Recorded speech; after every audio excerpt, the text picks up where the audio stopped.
प्यारे प्रभु प्रेमियों नमस्कार।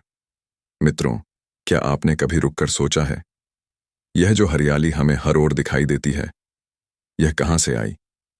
यह जो छोटा सा बीज हमारी हथेली में समा जाता है, उसके भीतर वह कौन सी अदृश्य शक्ति छिपी है जो संपूर्ण पृथ्वी को जीवन देती है? यही प्रश्न बार बार मन को झोड़ता है। पहले वृक्ष बना या बीज, यह केवल शब्दों का खेल नहीं है, यह सृष्टि के रहस्य की जड़ है।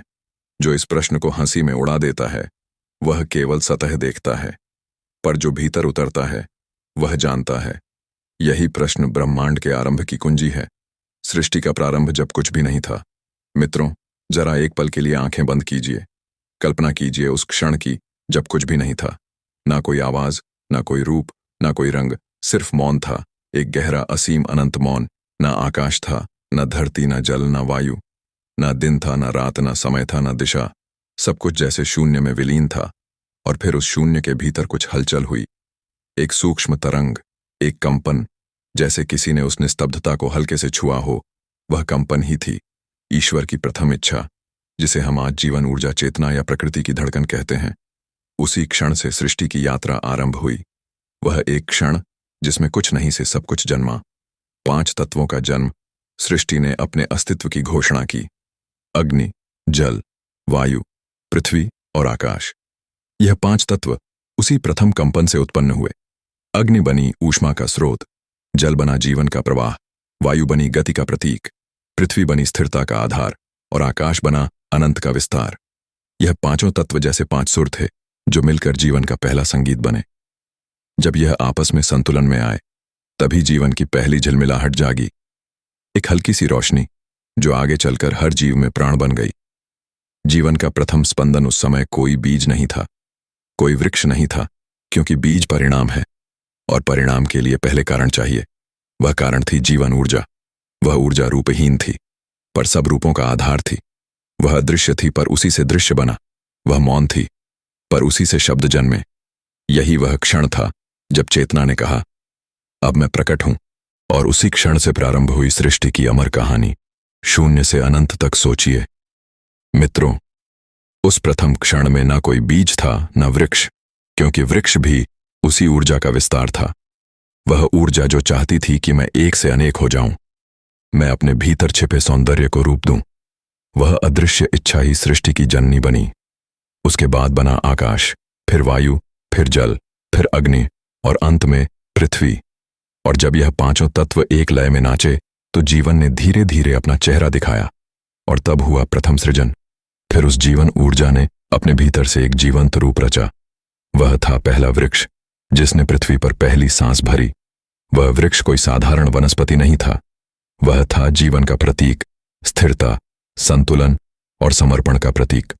उसी वृक्ष से आगे चलकर फल बने और फलों से बीज, यानी सृष्टि का प्रारंभ वृक्ष से हुआ, क्योंकि वही परम चेतना का दृश्य रूप था। सारांश तो मित्रों, जब सृष्टि का आरंभ हुआ था, तब वास्तव में कुछ भी नहीं था। सिर्फ चेतना का महासागर था, जिसने अपने भीतर से 5 तत्वों को जन्म दिया। और उन तत्वों से जीवन की प्रथम धड़कन उठी। वहीं से आरंभ हुई यह अनंत यात्रा, जिसे हम सृष्टि, जीवन और अस्तित्व कहते हैं। विज्ञान की दृष्टि से मित्रों, जब हम विज्ञान की दृष्टि से देखते हैं, तो यह प्रश्न पहले वृक्ष बना या बीज एक रोचक और गढ़ रहस्य बन जाता है। विज्ञान कहता है कि जब यह पृथ्वी बनी, तो प्रारंभ में यह जलती हुई अग्नि का गोला थी। हर ओर लावा, धुआं और धूल थी। धीरे धीरे लाखों वर्षों में जब पृथ्वी ठंडी होने लगी, तब वातावरण में नमी जमी और वायु में जलवाष्प बनने लगा। फिर क्या हुआ? वायु और जल के इस अद्भुत मेल से सबसे पहले सूक्ष्म कोशिकाएं, माइक्रोसेल्स बनी। इतनी सूक्ष्म कि उन्हें नंगी आंखों से देखा भी नहीं जा सकता।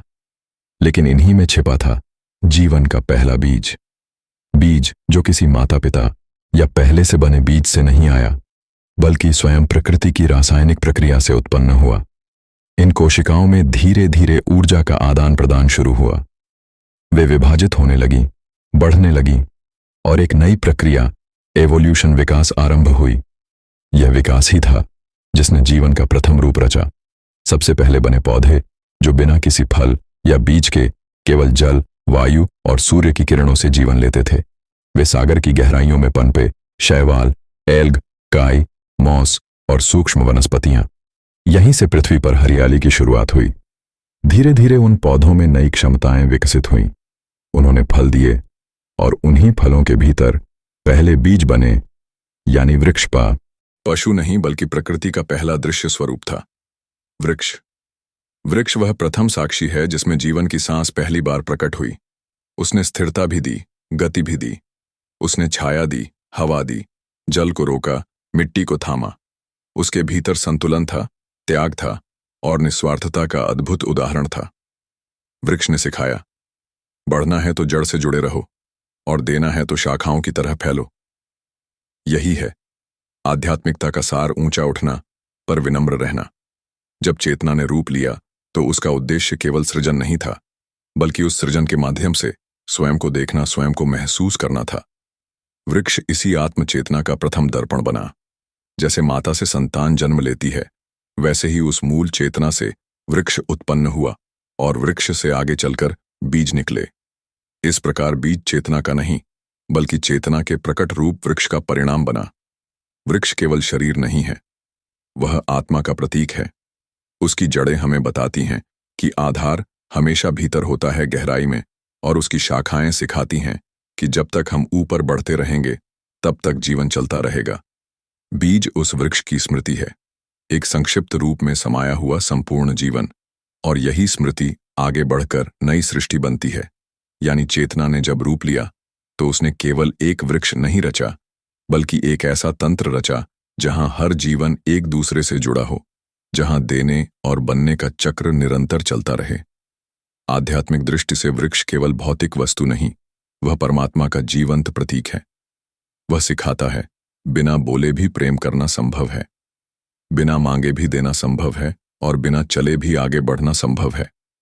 वृक्ष वही प्रथम प्रकट जीवन था जिसने इस पृथ्वी को छाया दी, श्वास दी, स्थिरता दी और जीवन दिया। वह केवल प्रकृति नहीं, वह स्वयं प्रकृति की आत्मा था।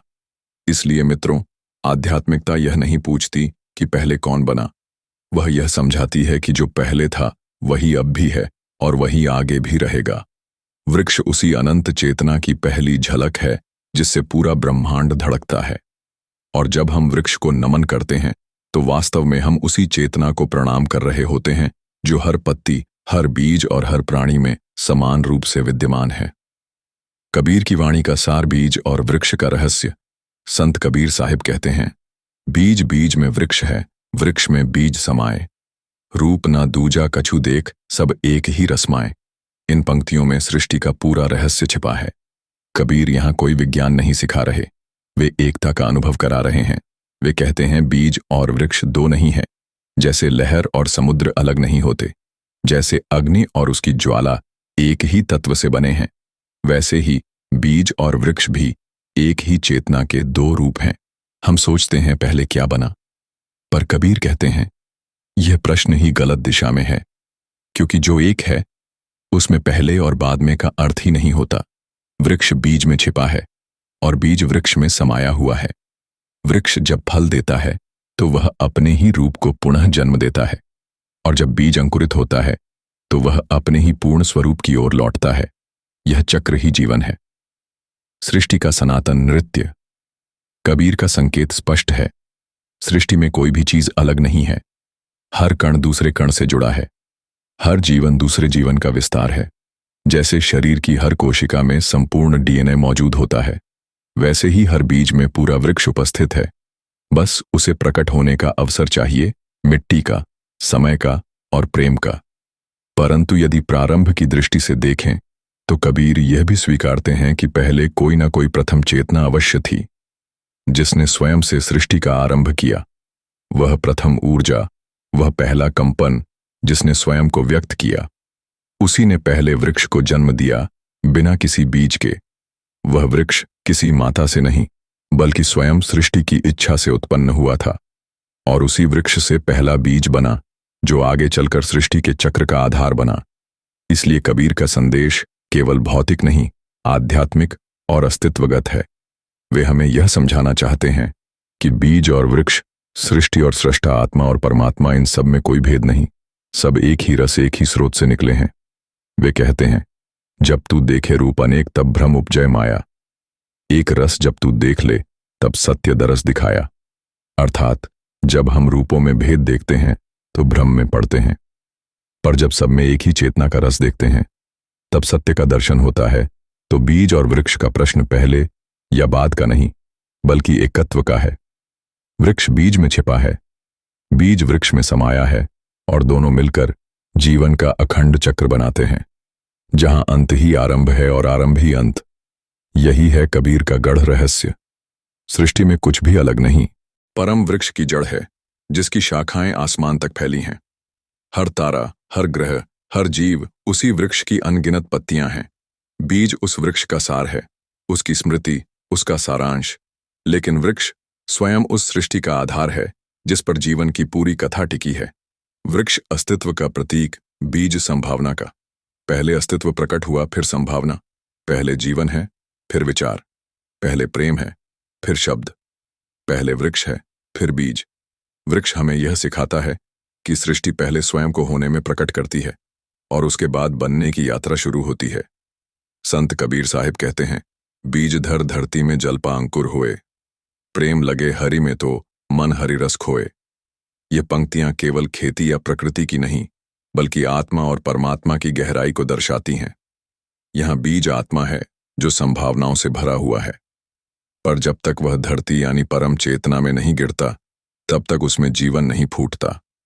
जब आत्मा प्रेम से परमात्मा में विलीन होती है, तभी जीवन का अंकुर फूटता है, तभी चेतना में प्रस्फुटन होता है, तभी अस्तित्व में सुगंध आती है। पर धरती यानी परम चेतना तो पहले से ही विद्यमान है, वह अचल, अनादि, अविनाशी है। बीज तो केवल उसी की झलक है, एक अंश है उस अनंत वृक्ष का। यही प्रकृति का अद्भुत चक्र है, जहां सृजन और विलय साथ साथ चलते हैं। वृक्ष और बीज, आत्मा और परमात्मा, अस्तित्व और संभावना सब एक ही नृत्य के दो पांव हैं। कबीर का यही सार है, जो है वही बनेगा, जो बनेगा वह फिर उसी में लौटेगा। जीवन का यह चक्र ही सृष्टि का संगीत है।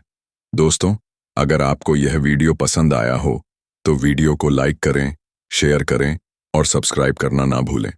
धन्यवाद।